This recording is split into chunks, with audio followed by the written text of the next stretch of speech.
Hi, friends, and welcome to the Drama Club. This week we've got Survivor Drama times Person of the Year. I tell you the story of Luke Pearlman, and Stef's got the story of Brandy, the singer, not the drink. The club is now in session, so stay tuned.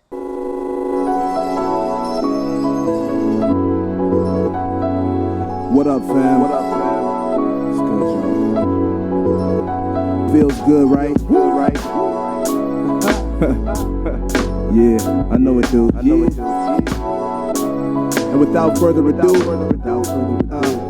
we broadcasting live from CA to NY. At least there's activities. Booze. At least there's booze, me. No, because if there's not activities, then you really got to talk to people. Yeah. You know what I was thinking about today? That it was just like the awkwardness. Not necessarily, I wasn't thinking about it in like an office Christmas party scenario, but like I would rather be the pain that you feel that when you're heartbroken, I would rather feel that than the awkwardness of like of an awkward situation, honestly. Like it makes me so uncomfortable. Yeah, I'm gonna go awkwardness because I'm good at just like talking, so I kind of just feel the awkwardness. It just like it washes over me, and that just like the discomfort that I feel, it's horrifying. Like I would honestly rather be heartbroken. Embarrassment, that's a feeling I fucking hate. I don't really get embarrassed that often though. And I also hate feeling embarrassed for someone else, which is why I don't like Ben Stiller movies. Yeah, I don't know. In real life, I can see that, but a character in a movie?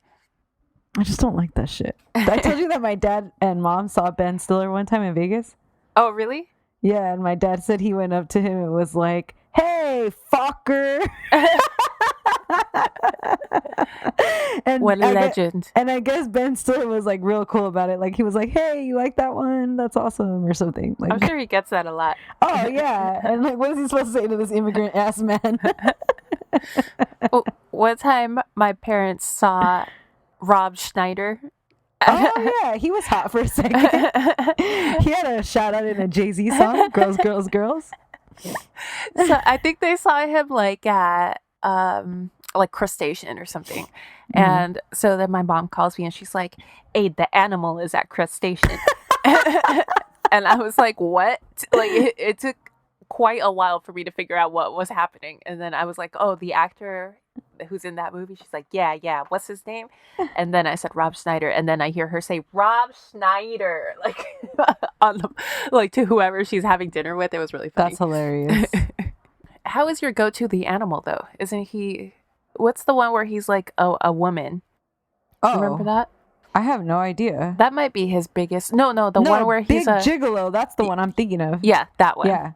Yeah, that's the one that Jay-Z. Deuce Bigelow. Yeah, that's the one that Jay-Z shouts out. What is the one where he's a woman? That guy is weird because then he turned all Trumpito. Yeah. And his daughter is that one singer, which is also weird. What singer? Elle King. Who is that? She has like one song. I'm looking at her. It was kind of hot for a second, that song. X's and O's. Oh, X's and O's. That song? I think so. Yeah. I like that song. Yeah, no, it's a catchy little tune. Huh. There was a thing about Survivor. Did you see that? No, what's that? You know the show Survivor. Yeah. They had like an off-camera incident, apparently, where one of the contestants inappropriately touched one of the staff, like a producer or something. And this was actually... I guess something had happened earlier in the season where he had been invading the space and perhaps inappropriately touching one of the other contestants. And she complained about it and she got kicked off. And now he did it to a producer on the show. And so I guess for the first time in the show's history, he was removed. So not kicked off, not as part of the game, but removed. Wow. Man, Survivor has been on forever. Has been on forever. I have like not seen not a single solitary episode of that shit. Me either. People really loved it though. I remember the 30 Rock episode where what's his face is training for like a Survivor type show, and Tina Fey calls ice on that fool. Who? Fred Armisen. Remember him and his brother, and she. No. I think she calls like a terrorist hotline. Oh, is that episode called Slut Island? I hope so. Now it's like it better not be called anything else. No, MILF Island. That's I think that's right. Let's see what that episode is called. Somebody to Love. Okay, which one is MILF Island? I don't know, me. Oh, Edie Falco's in this episode. She's so awesome. Oh, I love her. Yeah. What a great actress. Mm-hmm. Maybe she's going to take up the Felicity Huffman mantle. Oh, maybe. That'd be cool. What the fuck mantle is Felicity Huffman on though now? She be doing stuff. She shows up every once in a while. She does, and it's always pretty good, actually. Yeah. I think that her and William H. Macy probably have really good reps. Oh, yeah, for sure. Right? Yeah. Oh, I just saw a picture of them because, now they're in the tabloids all the time. Like, they can't do anything. They were like walking their dog or something in Topanga, and they had when William H. Macy was there, and like he looks real old. Like, yeah, he does. He looks bad. I mean, I want to say, is it for Shameless? But I just think he looks bad like that. I don't know. It might. Okay, part of it might be for Shameless, and then part of it might be I feel like the stress has gotten to him. Well, I just saw some little thing going viral actually that one of their other daughter posted like Vassar 2020. Interesting. Yeah. So like, I mean, girl, you better double check that acceptance letter. She went into Vassar. The other one was what, USC or something? Or yeah, but she didn't actually get into USC. But yeah. But okay, the little one is also stunting on her big sister too, though. Yeah, that's pretty tight.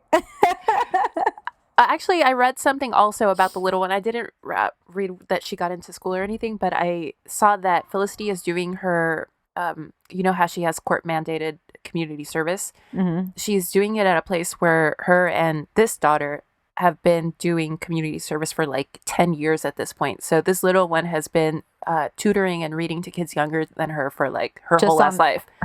Just on her own. So I was like, oh. Wow, that's nice. Vassar 2020. Yeah. Did you see that thing going viral that Leo partied till 6 a.m. at Art Basel? Basil? Whatever. No. With the Hadid and Kylie Jenner. And it was like his girlfriend is in like Morocco and this was like partying his ass off. That's what's up. What's she doing in Morocco? Also partying? No, she was like promoting that film she's in. Is she an actress? I have literally never... I don't know what she looks like. She's a model. I barely know her name. She's beautiful. So she's working in Morocco. Yeah, she's working. She's in some movie called Mickey and the Bear, which I guess is not getting awful reviews. Huh. Yeah, it like premiered at Cannes. So they're going to break up in 3, 2, 1? She got what she came for. I hope so. Good for her. So people were mad at him for partying? No, it was just like a headline. It was like Leo's partying till 6 a.m. Meanwhile, his girlfriend is working. So the big thing that happened this week was that Time magazine named their Person of the Year. Yeah. And it's our girl, climate activist Greta Thunberg. Yeah, that was awesome. And the pictures of her look fucking awesome. Yeah, she looks like, she gives me so much hope for the future. Yeah. But guess who got mad about that? You have 3 guesses. A, the president. Yeah. B, Kanye West. C, Kate. What's that bitch at Fox News? that's it. That's C. Yep. One of the characters in Bombshell.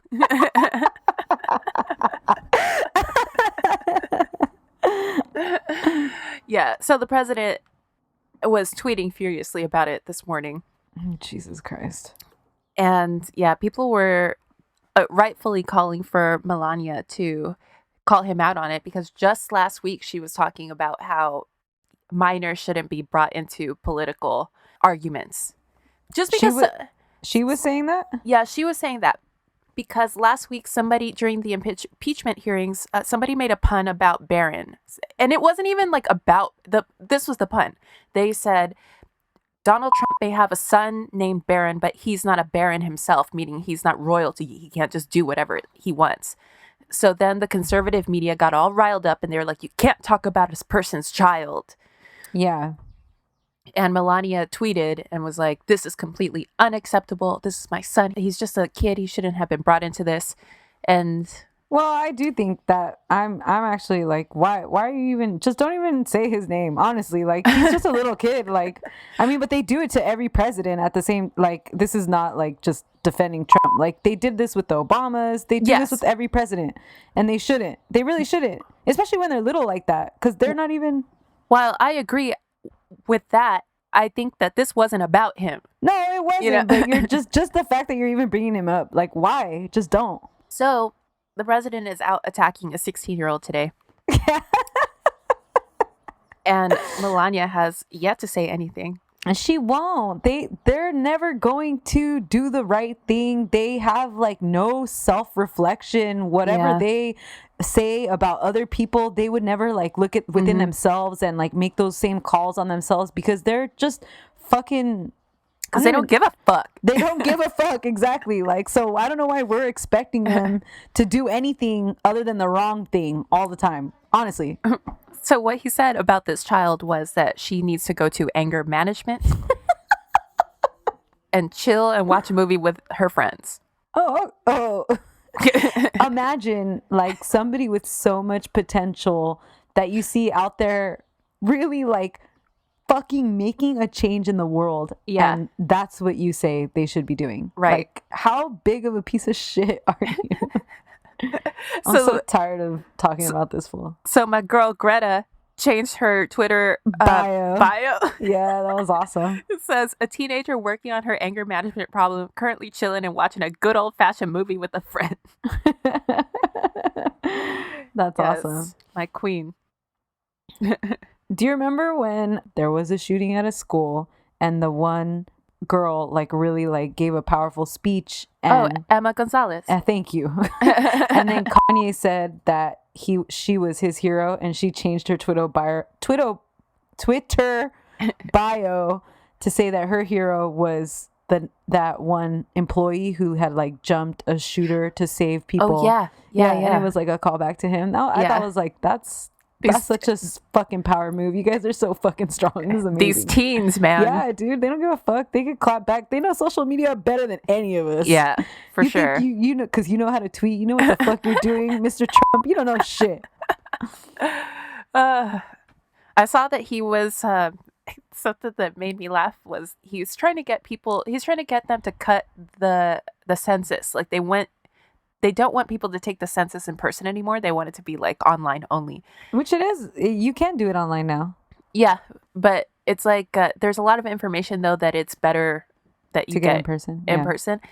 And so it's like, how many people live in your house? 27. Right. Anyway, he was mad. He said that we need to get information like how many times people are flushing toilets. He's like, people are flushing toilets 5, 6, 7 times when they should only be flushing it one time. And we need to get somebody to fix that. Yo, if you flush in your toilet 5 times more than you should be, you need to go to the doctor. You gotta get that shit checked out. You need a plumber and a gastroenterologist. That's true, though. You need both of them things. And both of them things will cost you the same amount of money, which is a lot. Yeah. Get a little bit of Metamucil, throw some fiber up in your diet. Because you might have a real problem. I thought you were going to say throw some Metamucil in the toilet. Sprinkle that shit in there. That's the kind of plumber I am. You know, this toilet needs Metamucil. Some friends who would refer to it as Metamuse. I got a Metamuse. Whoa. So, hi, guys. Hi. My name is Baron. I'm not a baron. My name is Princess. I am a princess. As if, like, honestly, I'm so fucking tired of him. As if he deserves anything, even like the slightest amount of respect. Like, man, you're lucky we're still fucking talking about you, and that's only because of the position you're in. Right. You hear that when you're gone, I don't ever want to fucking think about you or talk about you again. Don't text me no more. Don't call me no more. And you know what's shitty? Like, he's gonna have like a presidential library, and they're gonna have to like unveil his portrait, and it's gonna be like, we're never gonna be done with it. Yeah. No. Yeah. This is it. And they're taking away food stamps from 700,000 people just in time for Christmas. Think about that. Oh, you got your priorities all fucked up. I like that. Do you know that little video people share of Rose McGowan where she's like, imagine how tired we are of it. Imagine how tired we are. That's what I think of. Like, every time I see Donald Trump, just like Rose McGowan. I feel like so kind of like embarrassed by that movie that's coming out with Rose McGowan and Salma Hayek and What is this? Yeah, it looks so cheesy, man. That's why I'm kind of embarrassed about it. Salma Hayek, Rose McGowan, and Tiffany Haddish? Yeah. It's called Like a Boss. Oh, it's not Rose McGowan. I'm sorry. It's Rose Byrne. Oh. I'm tripping. I saw Twitter trying to advertise it, but I didn't see what it was. It's just like, I don't know. It's like a cheesy like story. I don't know. Don't even fucking worry about it. I can't fucking put any room in your brain over this dumbass shit. I do want to see Little. You remember that came out? Like, it's on HBO Go now, or it's on HBO now. It's with Issa Rae. Oh yeah, and that little girl or the woman who becomes little. Yeah. Yeah, I want to see that. That's cute. Yeah, that shit looks cute. I want to see Knives Out. Oh, I'm dying to see Knives Out. Me too. And I keep dying at all the fucking sweater stuff. Yeah, I really want to see Knives Out. I started watching Marriage Story, and then I had to go to work, so I only got like halfway through. I was like, let me just put this on while I get ready, and then it's so fucking good. Yeah. And then I was like, fuck, I gotta go though. You know who's the real all-star in that movie though? Two people. Laura Dern. Yeah, dude. Yeah. She's a fucking boss. And her sister, Merritt Weaver. She's so funny. Yeah, I love her and everything. Laura Dern, that bitch, fuck yeah. Yeah. she has a dope ass dating history and everything. She sure does. Yeah, cool for her. She used to live Another in Claremont. Baron Davis. Yeah. Damn, this is a Baron heavy episode. But leave the kids out of it. I would have been fine with that if he wasn't the person that he is. You know what I mean? Yeah. Like if somebody else would have said that, like Michelle Obama, I would have been like, yeah, leave them out, honestly. They're just fucking kids. Sorry. There's a lot of activity happening today. The fuck? All right. We didn't actually introduce ourselves, though. Oh, my bad. My name is Stephanie. What's up, everyone? And hi, my name is May, and this is the Drama Club. Welcome to El Club de Drama. This is the podcast about celebrities, scandals, gossip, biographies, music, movies, the fucking president. Because if anything's dramatic in this life. True. Yeah. Plumbing sometimes. Oh, yeah. Plumbing. Yeah. Metamusing. Welcome. Shout out to E, who tweeted yesterday that Google's top trending searches of 2019 reveal we're obsessed with celebrity scandals. Oh, nice. And I was like, what? We are? Yeah. Obey the rules. There are rules about common property we share, and rules about personal property. There are rules for playing games, and many other kinds of rules. If we know and obey the rules, many disputes can be settled quickly and fairly. Okay, so I go first today. Yep. This is a twofer episode. Shout out to that time we saw twofer at the Saved by the Bell pop-up. Oh, yeah. You know that pop-up is now a Breaking Bad pop-up. Oh, okay. That's cute. People like Breaking Bad. Mm-hmm. Yeah. Not me. Not me. Me either. I remember when the Breaking Bad series finale happened and Joel liked it and he like invited people over our apartment to watch it. And I was like, I'm not invested in this at all. So I didn't care like what happened. I just started getting drunk and shit.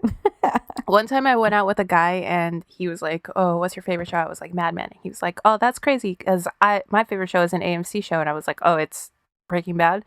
And then he was like, yeah, and how can you like Mad Men over Breaking Bad? I was like, date what the over. Hell? Yeah, what are you talking about, dude?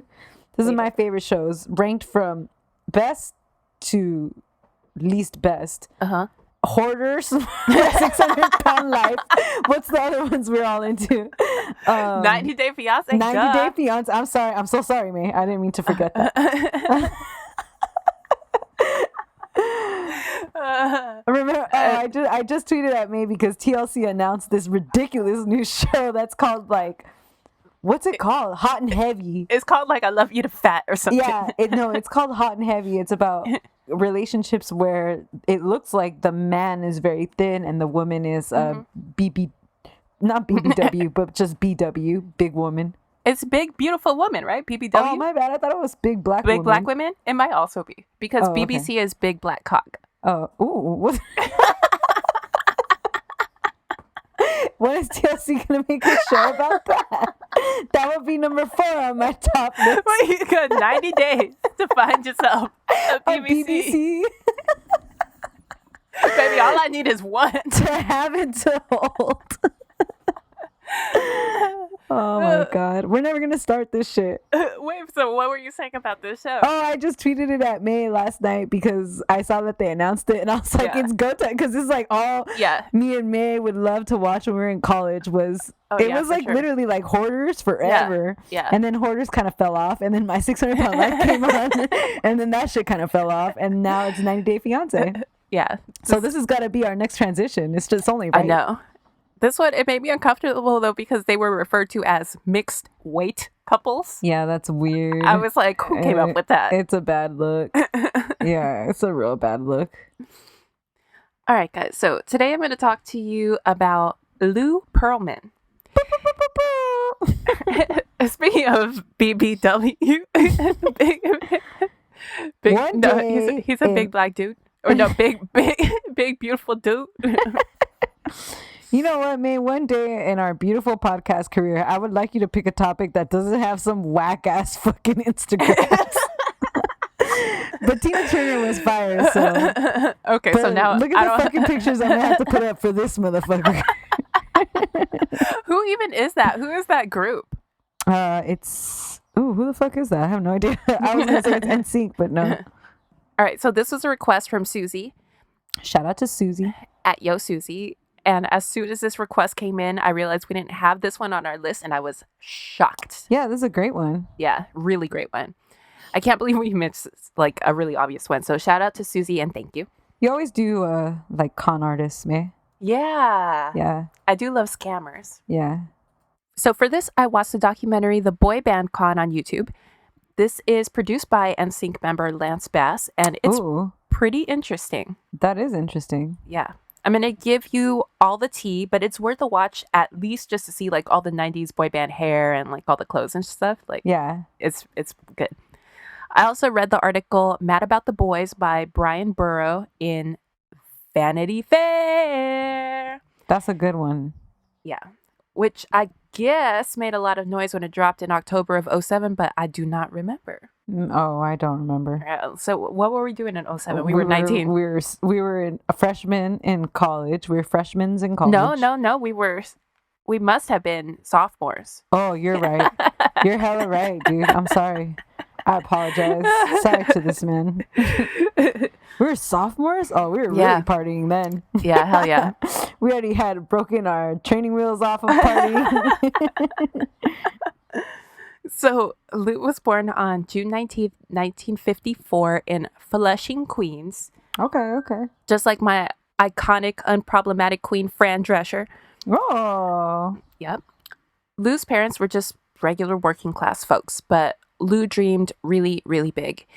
It seems like it was always his goal to become incredibly wealthy, especially because his first cousin was Art Garfunkel, obviously of Simon and Garfunkel fame, who had their first #1 song, The Sound of Silence, when Lou was 11 years old. That's crazy. I always think that must be crazy if, like, one person in your family is rich and famous like that, you know? Yeah, and what happens to everybody else? Yeah, you're, like, so close to it. So it's got to feel weird.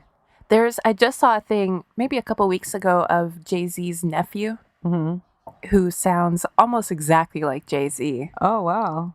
And like early, like a Reasonable Doubt Jay-Z. Ooh, that's cool. And it's almost like, but how is he ever going to get out of that shadow? He won't. And he's not, and it doesn't seem like he has it like that either. He just seems just like like a street kid. Yeah, that's weird. Yeah, so I was like, oh, what's gonna happen to that guy? Yeah. Anyway, yeah, so he saw his cousin, motherfucking Garfunkel, popping off, and he was like, I want to do that. I want to point out that with Lou, he's a liar and a con man, so it's hard to know when something that comes out of his mouth is true or if it's just a myth he created about himself. Right. This was true even back when he was a kid, so much so, in fact, that when he told everyone in his class to come to his bar mitzvah because his cousin Art Garfunkel was going to be there, nobody believed it. And oh, wow. Everyone's like, no, you're a fucking liar. Oh, damn, that's crazy. And then when Art Garfunkel was later seen walking through the party, everyone was like, oh, shit. Like, like, he told the truth for once. Paul Simon, of course, didn't come because he was too busy being the talented one. Anyway, so Lou tells a story in his autobiography about when he was a kid. He revolutionized the paper route game in Queens when he bought a route off of one kid and then went into a partnership with a local Dunkin' Donuts or something to deliver donuts with people's papers every morning, which became so popular that he kept expanding it into his own little mini paper route empire. Is this true? Yeah, it sounds awesome. I don't know. It sounds too good to be true. You know what I'm saying? Right. People from the neighborhood, like, they say, no, that shit's not true. Yeah, but I think it's a great idea. Like, it sounds like a great idea. Imagine you get your newspaper with a donut. Yeah. Or, that's perfect. Or whatever, a croissant. Yeah. A green juice. Yeah. Coffee. This idea could save the print news industry, which is like on its last legs, you know? Yeah, seriously. Somebody should do it. Somebody call LA Times and Dunkin' Donuts. You got yourself a picture. I feel like we could facilitate that. I think we are the Venn diagram where those two worlds collide. That's true.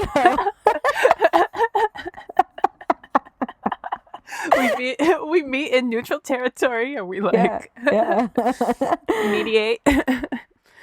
So Lou was an overweight kid. The other kids called him Fat Louie.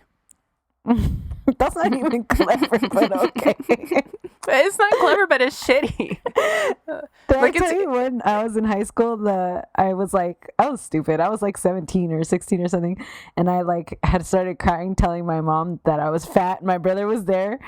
I wasn't even fat, by the way. I was like in high school. I was like the skinniest I've ever been. Yeah.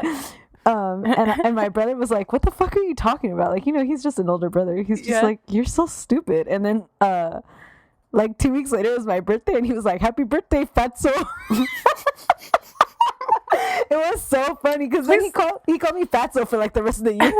Please tell me he put it like on the cake. He did, like on my card and everything.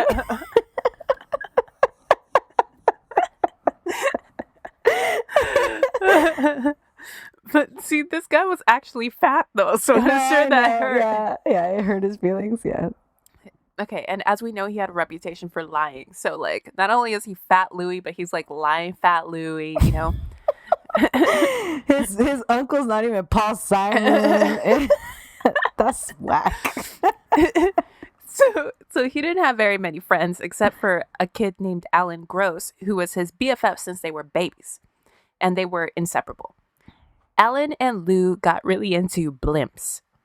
Blimps? Yes. Okay. Lou says it all started when they saw the Goodyear blimp. And listener, let me be the first to regretfully inform you that the lights unfortunately did not say Ice Cube's a pimp. So Lou says that he conned his way onto the blimp by presenting his credentials from the school newspaper. But we now know that what really happened was that Alan was the one with the school newspaper credentials and Lou just tagged along. But the point is that from that day on, it became Lou and Alan's dream to grow up and enter the blimp industry. This guy, Alan, bless his heart, he seems like a nice guy. But in Vanity Fair, they talk about how his apartment is full of, quote, blimp models, blimp posters, blimp photos, and blimp keychains. Oh, no. He would be on that other TLC show, My Weird Obsession or whatever. Yes. Yeah. Oh, I forgot about that show. Yeah, that one, it's all right. It seems fake sometimes. Yeah. Yeah. There was like a guy who was like fucking some like balloon animals in one of the episodes. Like, that's weird. It's like too weird. It's like it's gotta be like the perfect amount of weird. Like the people that eat the couch and shit. Like they're obsessed with eating couch. Yeah. Yo. Stop filming these people. Get them some help. Like, the fuck? Put the camera down, bro. We're not even finished today's episode. So anyway, not to kink shame Alan, but he's for sure a blimp fucker. Anyway. 1000%. That dude has fucked the blimp. Yes. Should we throw in an allegedly to protect us? I mean, sure, allegedly. Allegedly, he's been fucking some blimps.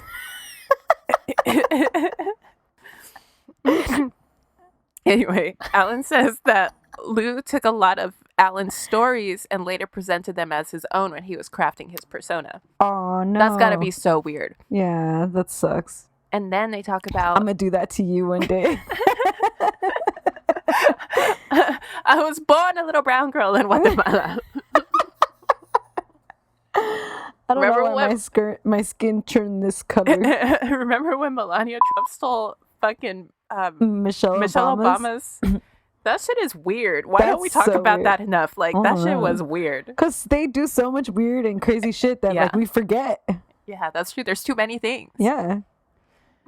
So, so then Alan, in a way, also became like, because he stole his whole life, basically, like, he became obsessed with him. And Vanity Fair says that he keeps all these, like, weird recordings of conversations they had, like, 30 years ago, fucking pictures of Lou, and he's weirdly obsessed with him. Whoa.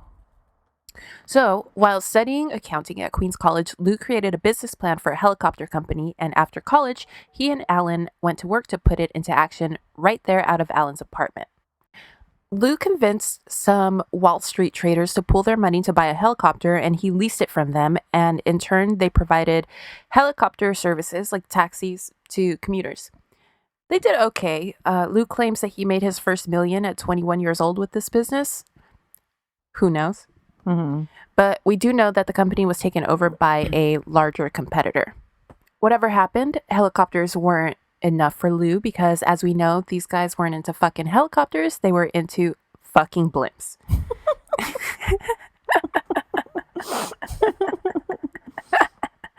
And in 1978, when Lou was 24, he finessed his way into the good graces of the head of a famous German blimp company.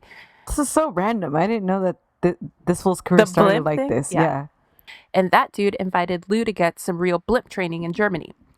2 years later, Lou returns to the U.S. determined to get his blimp company off the ground. So he founded Airship Enterprises and hired Alan as the PR manager. Alan's first PR problem was a big one.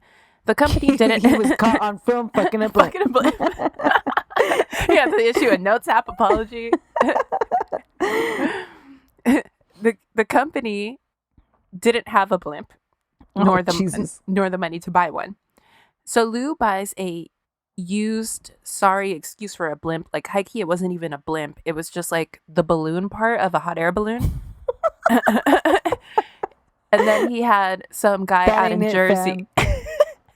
He had some dude out in Jersey like build the frame to, kind of fashion it into somewhat of a blimp. Oh my gosh. So he's like slaps a coat of paint on it and he's like, we're good. There it is. Oh my gosh. He basically passes it off as a $2.5 million blimp. So Lou goes to the jean company Jordache and persuades them to lease the blimp from him. He really sells this as a great marketing investment for them. The Goodyear blimp, but make it fashion. And on the very first flight, this Jordache blimp crashes into a garbage dump and gets totaled. Oh my gosh. Fun fact. The blimp was assembled in the same place that the Hindenburg crashed. Shut the fuck up. Oh my god. That's fucking crazy. Oh, the humanity. Anyway, the only reason I know that Lou was passing off that piece of shit as a $2.5 million blimp is because that's what a jury later awarded him from his insurance company for the loss of the blimp. Whoa. So in the documentary, a couple of people are like, yeah, that was his first big fraud. Yeah. Wow. He knew that shit was going to crash and he wanted it to crash. So he could get some money. Mm-hmm. And since the crash was a huge story all around the country, the blimp industry was already like, yeah, that guy's a fucking snake. Yeah. So although he did get that settlement, from beginning to end the crash to the verdict, it took 7 years for that money to finally come in, which meant that Lou wasn't in the best financial shape for a while. But then he links with the shady Wall Street guy from his old neighborhood who helps him come up with a plan. This dude was a trader who specialized in penny stocks, and he told Lou that if he started a new company and took it public, that he could get his clients to buy stock and pump up the price. And that's exactly what Lou did, and how his next company, Airship International, was born. They managed to raise $3 million in 1985 during their IPO. So once again, Lou managed to start a blimp company without a blimp, and even managed to sell $3 million in stock in a blimpless blimp company. What the fucking fuck? Yeah. What you can do in America as a white man, right? Yeah, that's crazy. So he uses the money to buy a 13-year-old blimp from his old friend, the German blimp guy, and he lands McDonald's as a client. And when you've got that What? Ronald McDonald money coming He in, landed McDonald's? yeah. That's crazy. Apparently, like, blimps were all the rage back then. I don't know. Yeah, I guess. You don't really see them that often anymore, but anyway. No, people don't go outside anymore. We got the fucking internet now. What the hell? So you got that Ronald McDonald money coming in. You got it made because it's a steady flow of income. Right. In 1989, after his blimp was destroyed in a storm, he bought a big-ass house in Orlando and moved himself and his business to the Sunshine State. Soon, he had a new blimp. P.S. Never would I have imagined that we would have such a blimp-centric story on this podcast. Yeah, this is fucking crazy. He also started a private airline called Transcontinental Airlines. So now that he's got these two businesses, one, a blimp business started by nefariously acquired stock investments, the other, this airline, which he claimed had an annual revenue of almost $80 million. So now investors are looking at Lou and his businesses as really attractive places to grow their money. So Lou starts taking money from people left and right. Old friends, but mostly retirees. Remember, he's based in Florida now. Right. Promising some investors up to a 20% return on investment.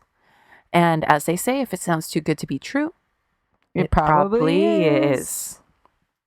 So he uses a lot of this money and money he borrowed from banks, loans and stuff. And, you know, don't think of this as a car loan. These are like $1 million loans. Right. These are like some Fire Festival ass loans. Yeah, exactly.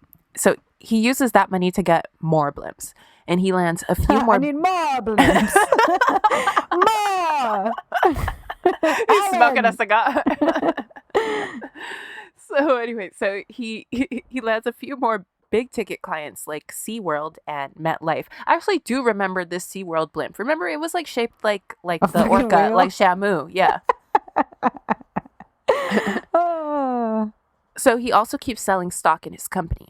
Okay. But later, the SEC fined the brokerage house that was selling the shares $2.4 million because they were telling their clients that they were buying shares in other companies, but then buying shares in Lou's company instead. Oh, shit. And I mean, you know how we protect people like in fucking Wall Street and stuff? The fact that they got fined $2.5 million, like, you know that it was fucking bad. Yeah. Even that seems probably like a drop in the bucket of what they were actually doing, but whatever. But when was this? This was in must have been like 1988, 89. Okay. Wow. Yeah, so it's all fucking shady, illegal shit. And somehow Lou seems to keep getting richer and richer.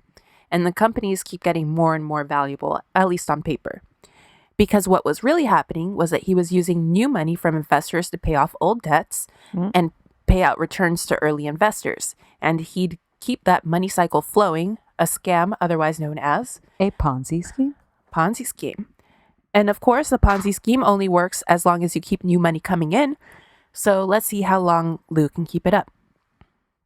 So like I said, he's bringing in more and more money. We're talking tens of millions of dollars. And he's wooing new investors by showing them certificates for policies that guaranteed their investments by the FDIC, just like any bank, along with AIG and Lloyd's of London. Certificates and policies that we would later learn that he had falsified, of course. And he started bringing in investors to buy into the airship and Transcon employee retirement funds, kind of like their 401k, and promising only a point or so above what like the average regular return was on a legitimate fund like this. So that didn't really raise too many red flags, and a ton of people bought in. Also, his airline, Transcontinental, didn't have any real planes. The plane on their brochure was just a foot-long model plane that Lou had photographed near a runway, manipulating the perspective enough so that it looked real. Jesus. So it was all just another con used to launder money. So when someone came to Transcon looking to charter a flight, Lou would rent a plane from another company and use that. And one day in the late 80s, New Kids on the Block chartered a plane from Transcon, racking up millions in charges. And Lou was like, how the fuck can these kids afford to spend this much on a plane? Right. And someone on the New Kids management team was like, dude, these kids are making like over $100 million a year. Yeah. And that's when a light bulb went on for Lou. He'd always been interested in the music industry, especially because his cousin Garfunkel had been so successful. But he'd never been able to find a good way in. And by 1992, the blimp business had kind of been going soft after he lost a few more blimps and the stock price crashed. So he needed something else to bring in cash, or at least look successful enough to generate more investors. Right. So he put out an ad in the Orlando Sentinel looking for teenage boys aged 16 to 19 who could sing and dance to form a group similar to NKOTB. After a few rounds of auditions in which hundreds of boys showed up looking for their shot at fame, 5 guys, AJ, Kevin, Brian, Howie, and Nick, became the Backstreet Boys. Wow. And Lou insisted that they call him Big Papa. Oh, He okay. literally loved it when they called him Big Papa. Lou locked the guys into a ridiculous exclusive contract under terms that not only cut him in as the 6th Backstreet Boy, but also as a manager, agent, and producer. So he was like paying himself several times when he should have only been paid once. Right. All of which meant that the guys would make a handful of pennies on the dollar of their earned income that they would have to split, not just 5 ways, but 6 now. Jesus. It was a trap, and the guys happily fell into it. Oh. Big Papa, go ahead. I was just going to say, they were so young, right? Super young. Yeah. The ad is for like 16 to 19-year-olds. I think Kevin is the oldest, and he might have been maybe 19, maybe 20. Fuck. In the documentary, it's really sad because they said that Kevin had recently lost his father, and he was like really looking for a father figure. Oh, no. And so like Lou comes in and he's like, I'm going to make you a star. Don't worry about where you're going to live. Don't worry about how you're going to eat. I'm going to take care of you. Like, this is your father figure that you've needed. And like, you know, well, we'll see what happens. That's awful. Big Papa knew that you had to spend money to make money. So Lou spent an estimated $3 million over the next year or so in vocal lessons, dancing instructors, wardrobe, songwriters, producers, a house he rented for the boys to live in, poaching some of the NKOTB management team, including Johnny and Donna Wright, who would go on to manage NSYNC, Britney, Janet Jackson, Sierra, Justin Timberlake, the Jonas Brothers, Danity Kane, and many, many more. Holy shit. You guys know, like, if you saw Johnny Wright, you would know who he was. He's Okay. he's like always with them. So he had all the pieces of the puzzle.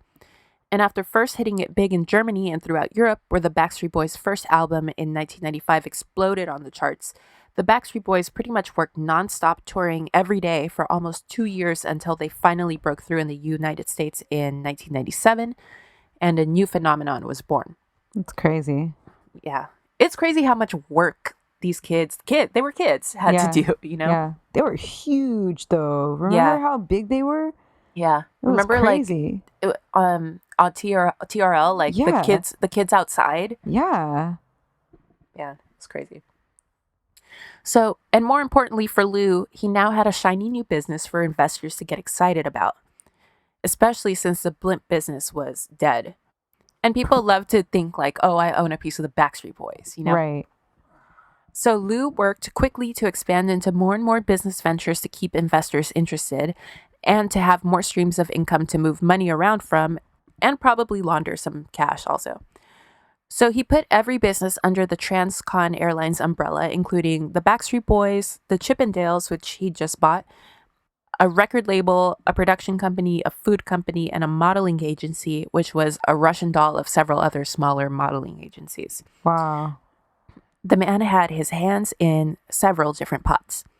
Keep in mind that Transcontinental Airlines isn't a real thing. He Right. doesn't own any planes, so obviously that business isn't making any money. But you know what business is generating hundreds upon hundreds of millions of dollars? The now biggest music act on the planet, the Backstreet Boys. Yeah. Meanwhile, the Backstreet Boys themselves can literally barely afford to ball out at Red Lobster. They're definitely drinking water, no appetizers or dessert. That's so sad. It's so sad. They broke it down. I don't know if I put it in here, but I think they made like $10,000 that year or something. Oh my God. So they were saying like we could have worked a minimum wage job, Yeah. 40 hours a week instead of an 80-hour-a-week job. Right. So anyway, so Brian from BSB is like, something isn't right here, and he hires a personal lawyer. Good. Super smart. Back to this in a minute. Lou, meanwhile, is thinking, this is a gold mine. I have the formula in place to do this again and again and again if I want to. So even before BSB makes it big in the US, Lou had already formed NSYNC and locked them down to an equally heinous contract. NSYNC, just like the Backstreet Boys, were already hella successful in Europe, and when BSB broke through in the US, NSYNC kind of like rides the wave of their success and breaks through stateside not too long after. Right. And Lou just has more and more groups coming through the pipeline just like this, including LFO, who, as we all remember, liked girls that wear Abercrombie and Fitch. And a whole slew of other lesser groups, like to various degrees of success. Okay. So there were, of course, rumors about Lou and his relationship with all these young guys. Right. This, I guess, is controversial, even among the different guys who were in Lou's orbit. A lot of people will say that they never saw Lou act inappropriately in any way, shape, or form with these guys. Aaron Carter, another one of Lou's acts, and if I'm not mistaken, his youngest, breaks down in tears about the subject in the documentary at even the suggestion that Lou may have sexually exploited his acts. Oh, wow. Aaron's reaction is actually kind of concerning to me, just because it was so big and just so dramatic that, I don't know, it's definitely something. Almost as though you have something to hide. Yeah. And then he has so many problems now. And that documentary is recent. It came out this year, so it's like, I don't know. Wow. It's something we'll have to revisit when we talk about Aaron. Yeah. Steve Mooney, Lou's former live-in personal assistant, and this guy Steve is another one of the guys who Lou was like, I'm gonna make you famous. You're gonna be the next Justin Timberlake. I'm gonna put you in one of my bands, and it just like never really happened. Like he just dangled him that like carrot for the whole time he was with him. And Steve basically did it because he heard like, oh, that's how JC Chasez got his start. Oh, wow. Anyway, so he's like his live-in personal assistant. And Steve says, quote, some guys joked about it. I remember one singer asking me, have you let Lou blow you yet? I would absolutely say the guy was a sexual predator. All the talent knew what Lou's game was. If they say no, they're lying to you. Steve alleges that he'd see guys slipping out of Lou's bedroom late at night. Oh. And goes on to say that almost every band had one member that was quote unquote sacrificed for Lou. Holy shit. Implying that one guy would take one for the team, to put it crudely. Right. A parent of one of the Backstreet Boys allegedly at the time complained about Lou's inappropriate behavior with the boys, jumping into bed with them, naked wrestling, etc. Holy shit. And Vanity Fair printed some secondhand allegations about an alleged incident involving Nick Carter, and that Nick's mom had allegedly referred to Lou as a quote-unquote sexual predator at some point. Wow. She does go on record alluding to something horrible about Lou in relation to her sons, but she won't go into specifics, which makes me even more worried about Aaron. Right. All right. Rich Cronin, the now deceased lead singer of LFO, R.I.P. P.S. I forgot that LFO stands for Light Funky Ones. What the hell? That's super embarrassing. Anyway, He passed away? Rich? yeah, he had leukemia. I think he had leukemia. He had cancer, but I think it was leukemia. Oh, okay. Yeah, R.I.P. to him. R.I.P. Anyway, super young. Anyway, Rich said, quote, honestly, I don't think Lou ever thought we would become stars. I think he just wanted cute guys around him. This was all an excuse. Rich also says that Lou pressured him, and I'm not sure if Rich actually did it though, but pressured him into touching Lou's penis. Oh, Jesus. Lou told him that the reason that BSB broke in Germany was because the guys gave handjobs to a powerful German music executive and that the rest was history. Jesus. So Lou allegedly told Rich that he should practice on him so that he did it right when the time came. A couple guys from another group say that Lou showed them porn, sometimes when they were teenagers. And several parents allege that Lou forced the boys to keep all kinds of secrets from their parents to alienate them. So all classic grooming behavior. Right. So yeah. Anyway, remember that Brian from BSB now had a lawyer looking into their finances? The lawyer found a whole slew of shady shit and quickly sued to get Brian out of his contract because Brian and the rest of the boys were only making, here it is, $12,000 a year. Jesus Christ. And the rest of the BSB boys jumped onto the BSB boys is redundant, right? Yeah. BS boys. And the rest of BSB jumped onto the lawsuit shortly thereafter. The court sided with the boys, and that was that. That's awesome. But Lou still had NSYNC, right? Right. Wrong, because when NSYNC realized that they were now the biggest music act on the planet and making a $36 a day per diem, they sued and got out of their contract too. You'd think that Lou would be poison in the music industry at this point. Right.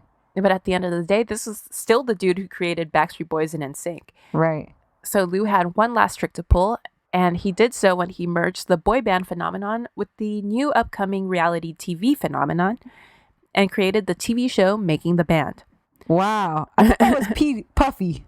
He had the second iteration of it. Okay. Which resulted in a new boy band called O-Town. Oh, I forgot about O-Town. Mm-hmm. One of them was sick, right? Oh, really? They're all Yeah. still alive for sure, but maybe one of them was. Yeah, I I thought one of them was sick. So O-Town was actually pretty successful, and the show was a big hit. Yeah. Ashley Parker Angel from O-Town actually says that he'd heard some of the rumors about Lou's sexually predatory behavior, but didn't want to believe it until one day when Lou engineered it so that they'd be alone in Lou's suite together. Oh. And he pressured Ashley into letting him massage his muscles, claiming that he'd minored in physical therapy in college. What the fuck, dude?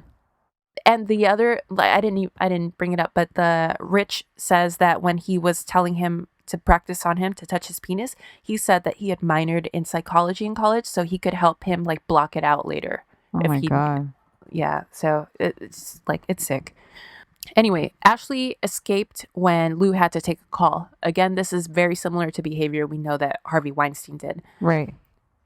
But O-Town was no BSB or NSYNC, and all of his other bands weren't doing any better, which means trouble for Lou because he needs cash constantly coming in to keep his Ponzi scheme going. Right.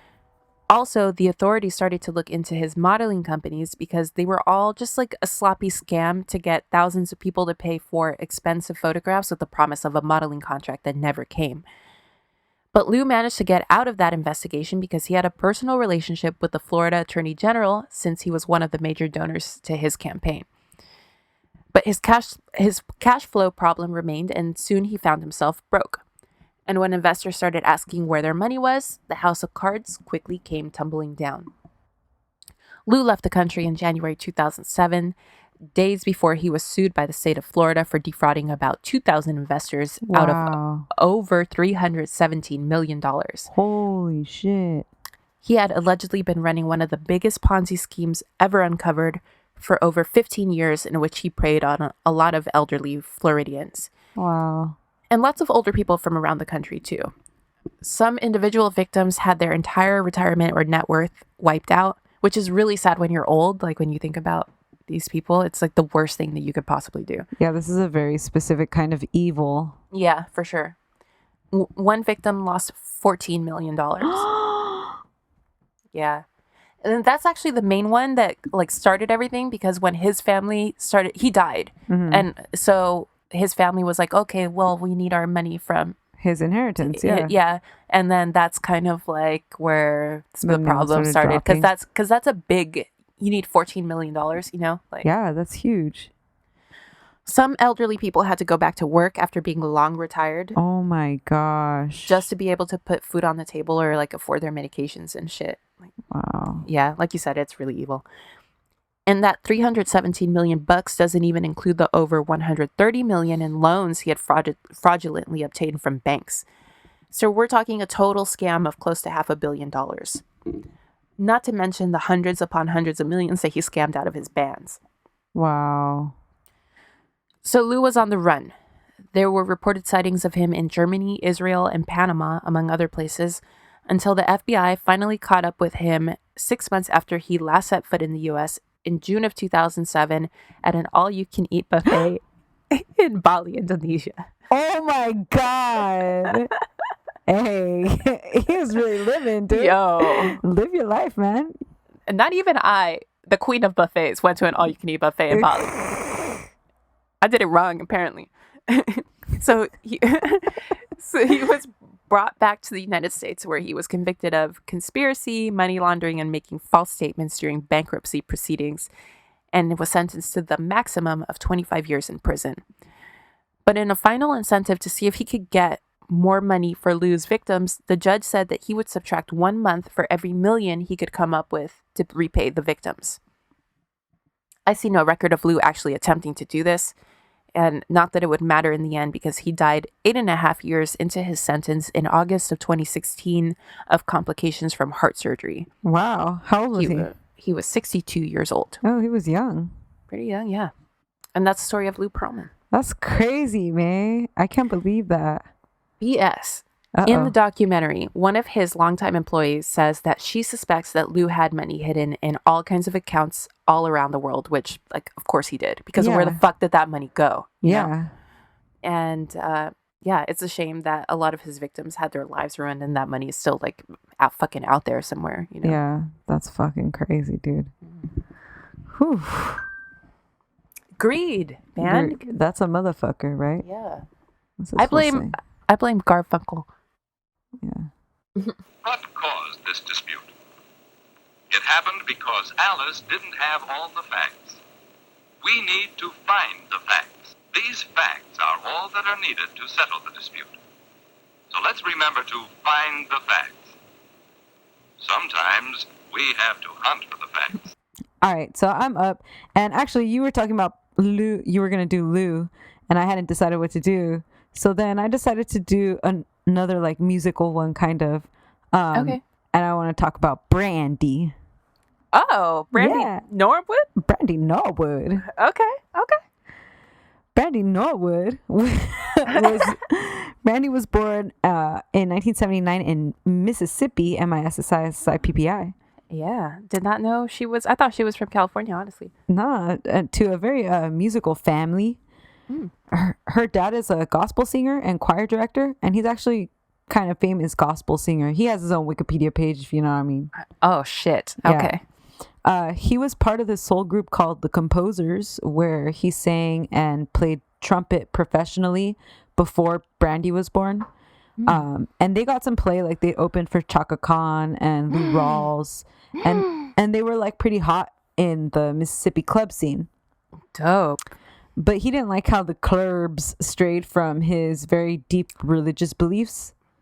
Yeah. So he gave all that up to focus on choir singing, and then he got married and started raising a family.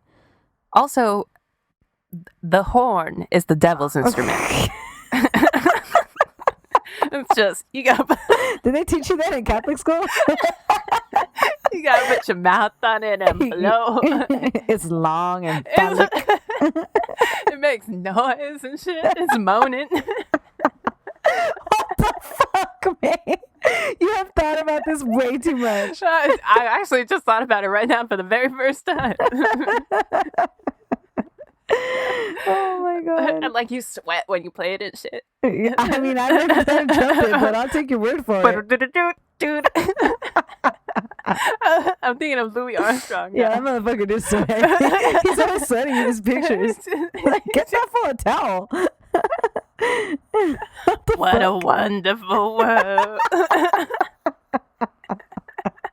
I hate you. Oh my god. I like this episode. Yeah. We're not even done. Oh my god. Okay, so he married Sanja Bates, who's Brandy's mama. She worked full-time as a manager of their local H&R Block. Oh shit. So she knows how to do taxes. Yo, you want to get your taxes on lock? Go visit. What's her name? Sanja, Brandy's mama. Brandy's cousin is also someone we all might have heard of. Goes by the name of SNOOPDOJZ. Did not know that. Oh Yeah. my god. And of course, she has a younger brother who is the entertainer Ray J. Ray J is known for being the co-collaborator in Kim Kardashian's sex tape. And also the inventor of those glasses that go like What? Or he didn't invent them, but he's marketing them. Now he has his own line of those glasses. Oh, I didn't know that. I was just shocked that Ray J invented anything, honestly. Like, whatever the fuck. He invented the Kardashians. So, obviously, Brandy started singing in the church choir when she was a kid. And then her family relocated to LA, where she attended the Hollywood High Performing Arts School. Okay. Her main interest growing up was music, but the school kind of focused on acting, and it was part of her curriculum. And she had trouble getting sent out on auditions for acting. So she said that kind of like played a part in why she was so interested in music first. Oh, sure. Yeah. So she started entering talent shows by the time she was 11 as a singer, and then got some play performing at local functions. In 1990, she landed a contract with Teaspoon Productions, who teamed her up as a vocalist for their R&B boy band Immature. Oh, I love Immature. Really? I didn't recognize this. Who are they? Oh my god. You know who's in Immature? Fucking Marquez Houston. Really? Yeah.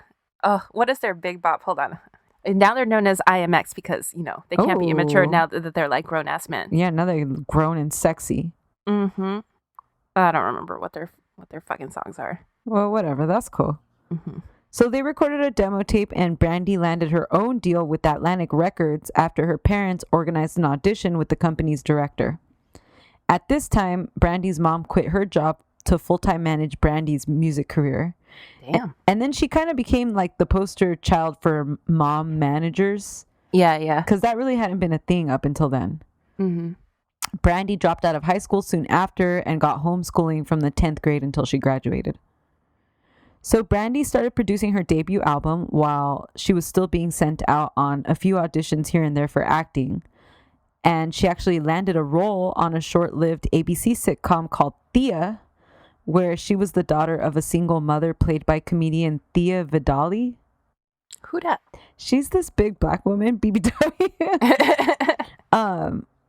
I didn't really recognize her, but she has a recognizable look. Like, I'm sure she's been in movies I've seen. Yeah, exactly. Right?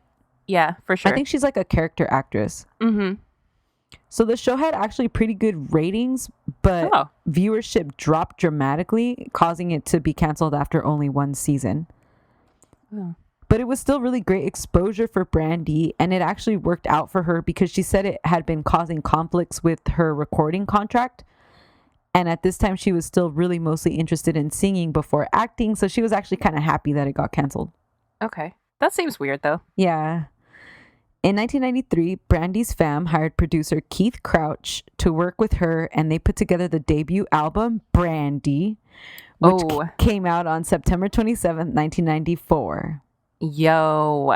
Keith didn't want Brandy's album to be teeny bopper shit, which had been the direction that it was going at up until he stepped in, R&B'd the shit out of it, put the thing down, flipped it, and reversed it. The critics fucking loved it, and the people fucking loved it. eventually reaching the top 20 on the Billboard charts and being certified quadruple platinum. Oh my God. And this was in 94? This was in, 94.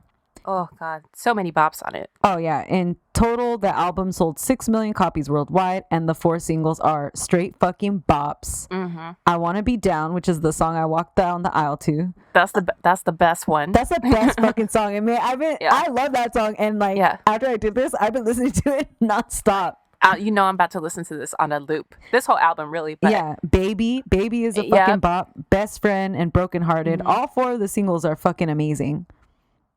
Brandy's voice is just dope too, because it's like low, you know? Yeah, and it's like effortless. Yeah, it almost reminds me of Chili from TLC. Almost. Yeah. Same kind of vibe. But and also what I appreciate from her is that she's never doing too much. Like some people over sing songs. Like we know you can sing, right? You know, right. like in I Want to Be Down. She could have Christina Aguilera that shit if she wanted to, but we don't need that. Yeah, that's not the vibe of the song. Yeah. Brandy earned 2 Grammy Award nominations for Best New Artist and for the song Baby. Jesus, and she's only 19. 19. Oh wow. Oh no, I'm sorry, May. She's 15. Oh my God. Yeah. It was also heavily compared to Aaliyah's debut album, Age Ain't Nothing But a Number. Yeah, which had been released only 4 months prior. And then the 2 albums combined kind of set the stage for R&B pop crossovers that became super trendy in the early 90s. Yeah. Off the success of the album, she went on tour opening for Boys to Men. Hey, that tour must have been fucking amazing, right? Some of y'all were conceived during that tour. I'll tell you that much. For sure. It's crazy. Like so many like of these older, like previously famous stars going on tour. Why don't they recreate this fucking tour? Oh yeah, I would go to that shit. Oh hell yeah, I would go to that shit too. Yeah. So she's on tour with Boys to Men, and then she fucking records and drops her next single called Sitting Up in My Room. Sitting up in my room. May, it's so good. Yeah, it's so fucking good. Which became another huge #1 single.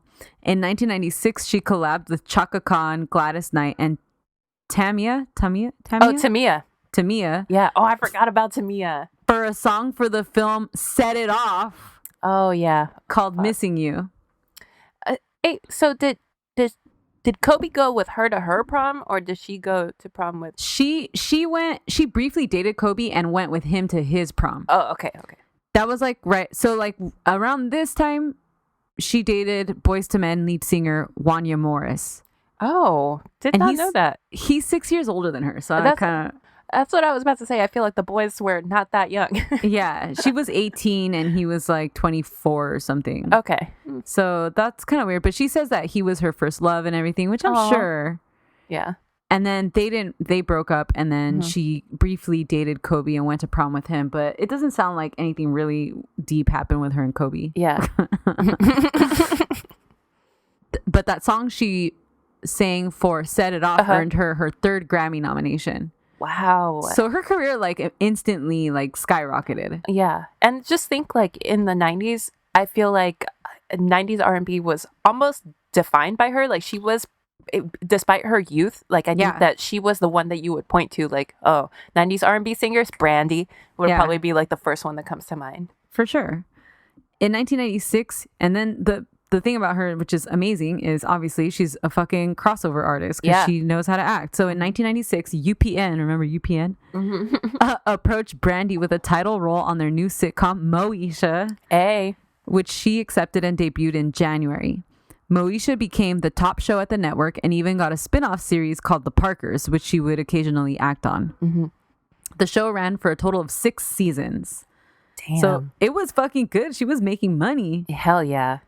The same year, she got a role in the film I Still Know What You Did Last Summer, for which her performance got some hype, even though the movie's cheesy as shit. I kind of forgot she was in that. Yeah, me too. That movie's whatever. Yeah. It's very of that era. I just watched like the first 12 minutes of Scream.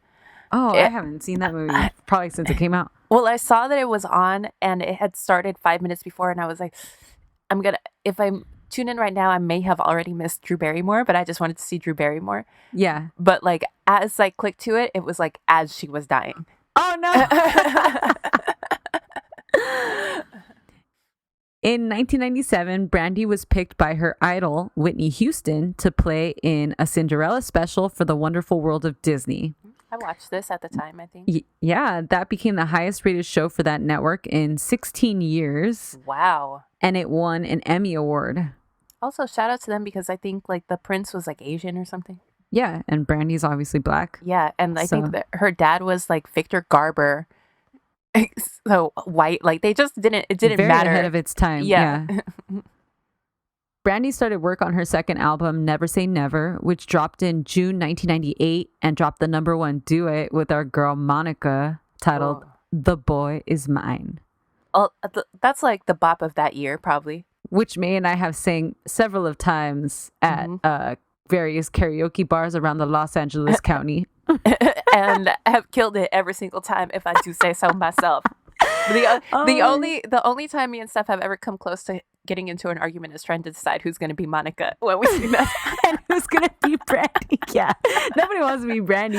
Monica will fuck Brandy up. Girl, don't be trying to start this shit. Anyway, so this is really interesting. For a song that I love, I realized I didn't know much about. Okay. The song now to this day is the most successful song by a female duo in the music industry. What? That's crazy, right? Well, we don't really have a lot of female duos, though. No, people don't really do that. You don't see Britney and Christina making fucking songs together. Brandy wrote the song. What? I know, man.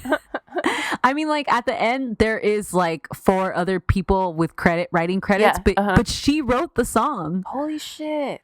And she says that she came up with the concept of this song while watching the Jerry Springer show, where there was a love triangle. Like that was the theme of the episode.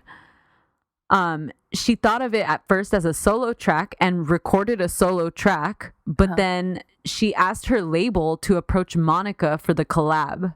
Oh, damn. She didn't even go to step to her herself, though. No. Everybody's scared of Monica. So there had been rumors, I guess, around the time that they were rivals, and Brandy saw this as an opportunity to kind of exploit that and kill the rumors at the same time. Oh, that shit is smart. She's so fucking smart. Yeah. Clive Davis pushed Monica to agree to sign on to the project because at first Monica was kind of like, I don't know if I want to do that. Yeah. Yeah, she a bitch. Also, the vision of Clive Davis, man. Oh yeah, that fool. Speaking, that guy needs an episode. I don't know if he has drama, but he's definitely interesting. Yeah. The song became both of their first #1 hits. It was nominated for 3 Grammy Awards. It won 3 Billboard Awards. Wow. And in the end, I guess they did kind of get into some bad blood over it because I guess right when the song took off, Monica was salty that Brandy went on The Tonight Show with Jay Leno and she performed it by herself. She like sang both parts. And then Brandy ended up being salty that Monica used it and put it on her next album as the first single. But I mean, that's what, she had to do that. Yeah. Yeah, she shouldn't have gotten mad about that because... Yeah.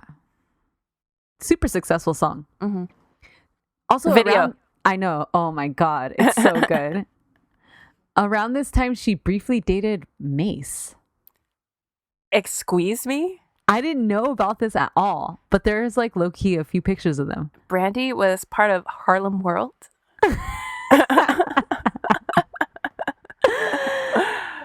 Brandy's album obviously did really, really well with both the critics and the public, and it got her a second #1 song when she dropped "Have You Ever Loved Somebody So Much?" That's a ballad. That's a ballad. You cry. Yeah, her voice is really sweet in that song. Yeah. She then went on a world tour with sold-out performances in Europe, the U.S., and Asia. All right. She's making that paper. Hell yeah. In 1999, Brandy co-starred with Diana Ross in a TV movie called Double Platinum, and she also then performed with Diana at VH1's Divas Live. Oh, wow. Which had Whitney, Tina, Cher, like it had Why don't these exist anymore? Oh, they need to bring this back. Yeah. This must have been the second one, the second Divas Live, right? 1999. Yeah, I think so. I love when like Celine and all of them start like trying to fucking Out-sing each other? Yeah, that's the best, Yeah, dude. I love it. Yeah, I could just watch that for hours. Okay, so then also around this time is when Moesha finally came to an end. So so mind you, throughout this whole, like even The Boys Mind, everything, she's still on Moesha, so she's hella exposed. Right. And that was probably the biggest show on that network. I remember people loving Moesha when I was little. Like that was everybody's shit. So it ended, and Brandy finally took some well-deserved time off to enjoy, her money and everything. She came back around 2001 when she covered Phil Collins' Another Day in Paradise. Do not remember this. It's like a Phil Collins urban tribute album. Okay. Yeah, this is my favorite Phil Collins song, so I was like, what the fuck? Let me look this up. And yeah, it's not good. Usually when it's like, oh, I never heard this and I went to go look it up, we're like, oh, it's so good, but it's not good, guys. I hate Phil Collins so much. You do? I like that song a lot. Yeah, just that one really. I guess I think of Disney when I think of him because he wrote Disney shit. Yeah. Yeah. I don't like that one song that everybody fucking likes. I can see us all in the air tonight. Yeah, I hate that song. I hate that song. Another Day in Paradise is good. Give it a shot, May. Okay. All right. So Brandy worked on her next album, Full Mood, which had a single, What About Us, that got some play on the radio. And I remember that song. Mm-hmm. Yeah. People were just, I think, hyped that she was back. Mm-hmm. And now she's like sexier. Grown up. Yeah. The album had mixed reviews, and she then focused on writing instead of singing, penning hits for Kelly Rowland and Toni Braxton. Oh. Yeah. Okay. During the production of this album, she began dating producer Robert Big Bert Smith, and they kept their relationship a secret until she announced that she was expecting his baby. Oh, shit. She had a 4-part MTV reality series about her baby's birth called Brandy, Special Delivery. Oh, God. I miss MTV, man. I miss MTV so much, May. Do you remember Diary? Yeah, this is the Diary of. Yeah. That was so good. Was that You Think You Know But You Have No Idea? Yes, May, yes. Yeah. I was trying to think, what was her catchphrase? Yeah. Yes. Remember Aaliyah Jennifer had Lopez? A diary like right before she passed away? Yep. Mm-hmm. Britney had one when she was with Justin. Mm-hmm.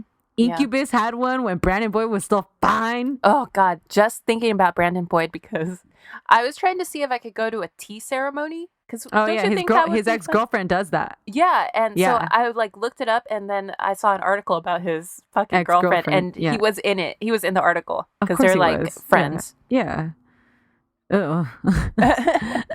So her and that guy, they had the baby, and then a year later they ended up breaking up. I think she was briefly engaged to him, but it didn't work out. But now she's like mid-20s. She got a baby. Yeah, so this is 2002, and she was born in 79. So she's like 23. She's pretty young, actually. Yeah.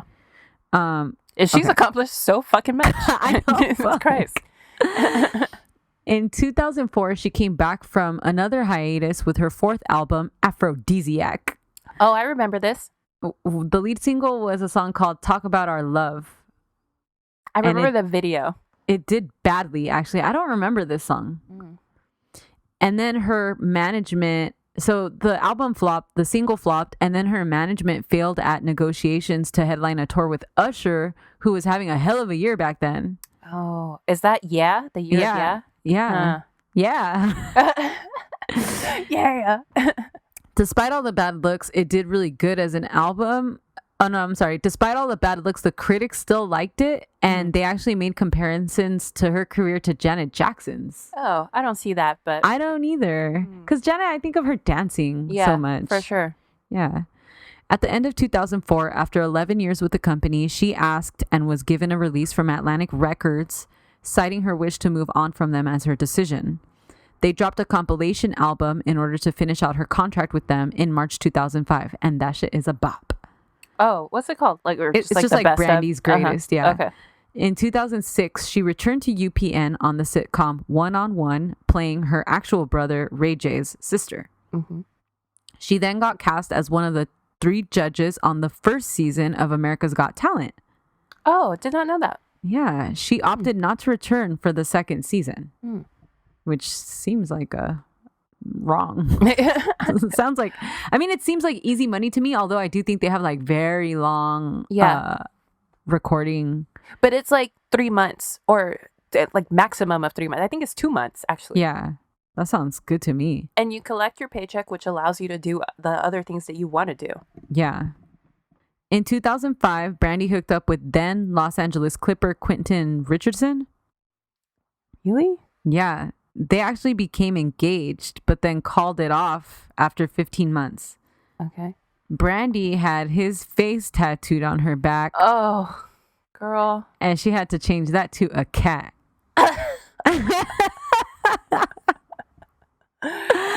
Oh, God. If you got a face that can be changed into a cat, I feel like I would not be attracted to you. That's true, though. Dogs only. Maybe an elephant. All right. So this is why Brandy was on our list. On December 30th, 2006, at 10:30 a.m., while driving on the 405 in Los Angeles. Happy anniversary. Oh, no, man.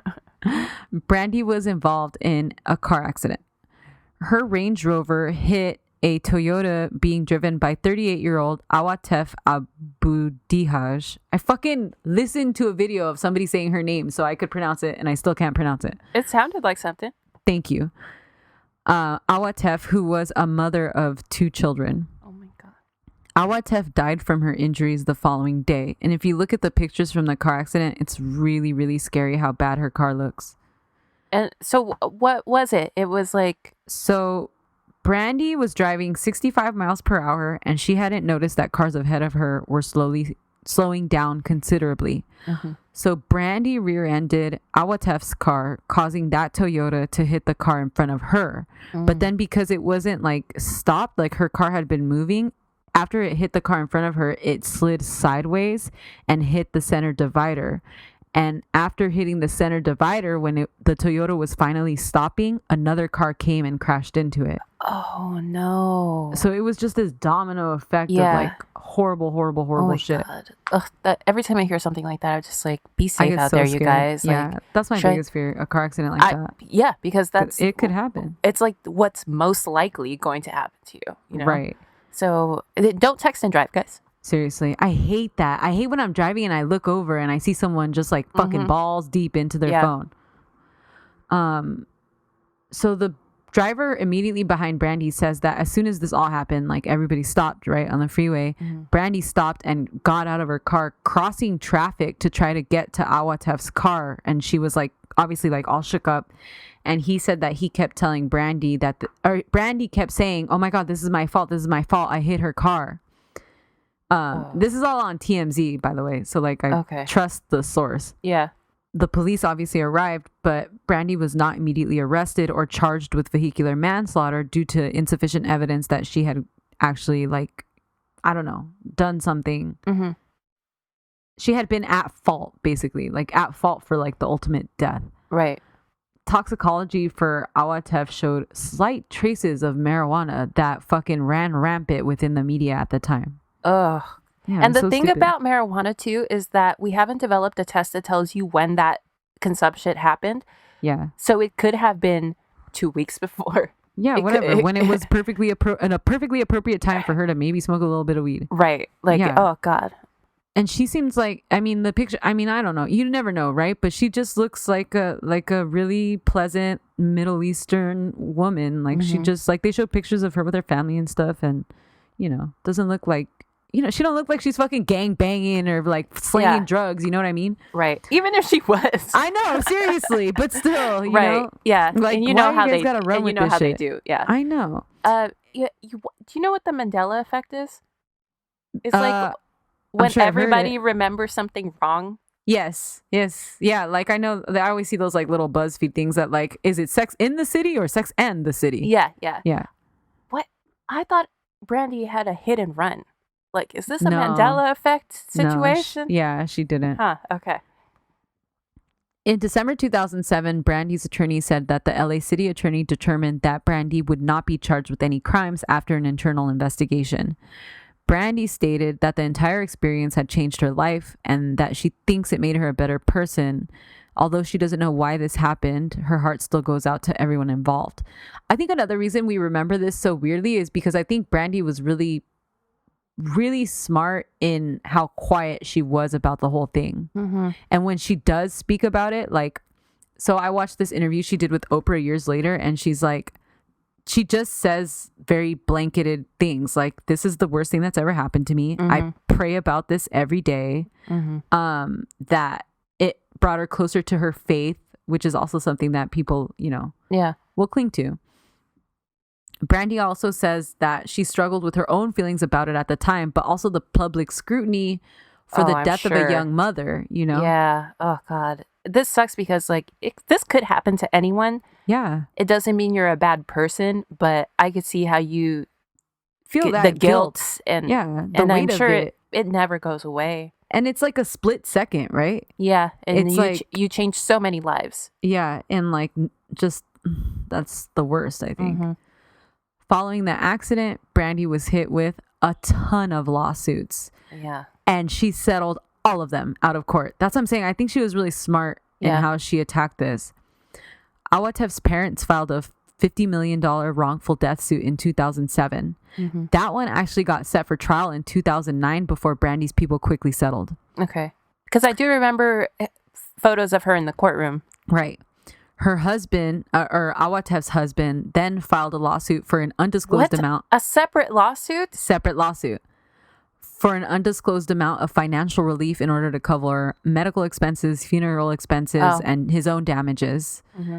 He initially rejected publicly an offer made of $1.2 million, but later accepted an undisclosed settlement. So these settlements are very high. Mm-hmm.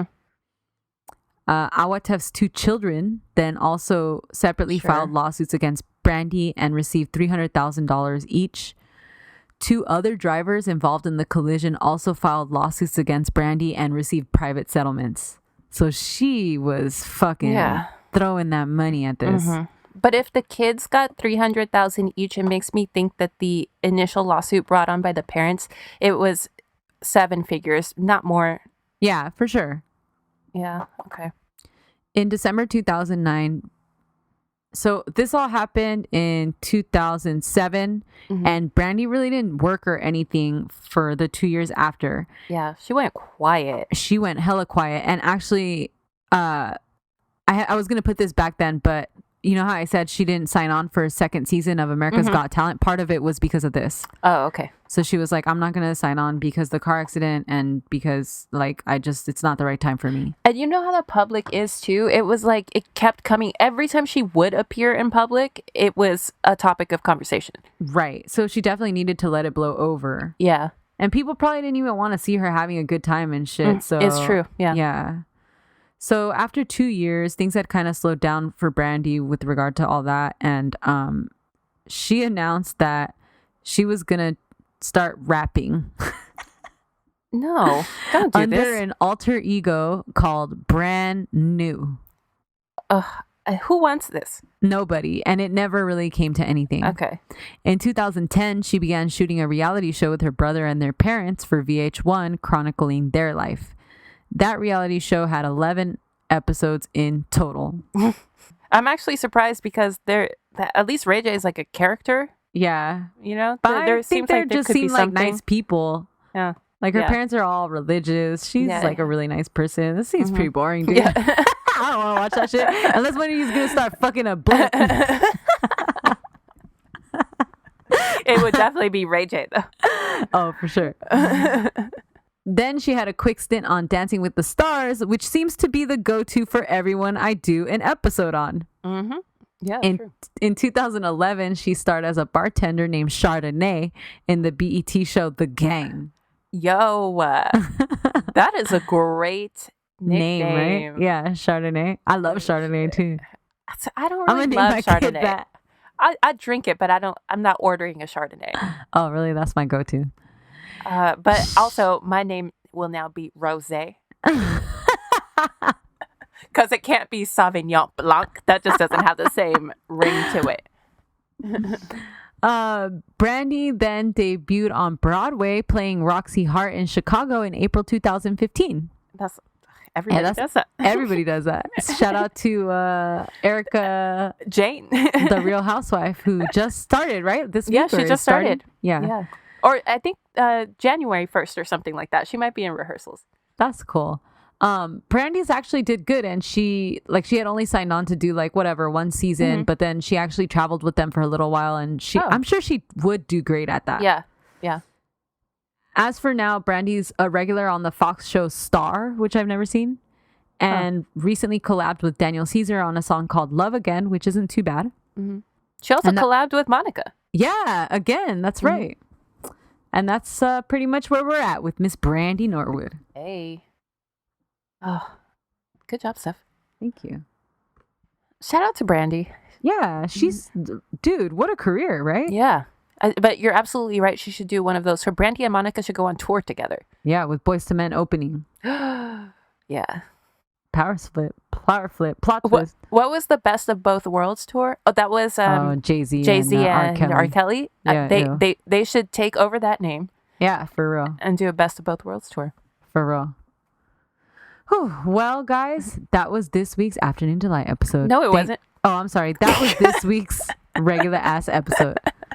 Thanks for listening. Hit us up on Instagram and Twitter at Drama Club Pod, on the website dramaclubpod.com. On the hotline, 505-539-0556. At our P.O. Box, send us a postcard. No, it wasn't. Leave us a review wherever you listen to podcasts, and we'll talk to you on Monday for our Afternoon Delight episode. Yes, it was. Bye. Bye. However, whatever with your helmet.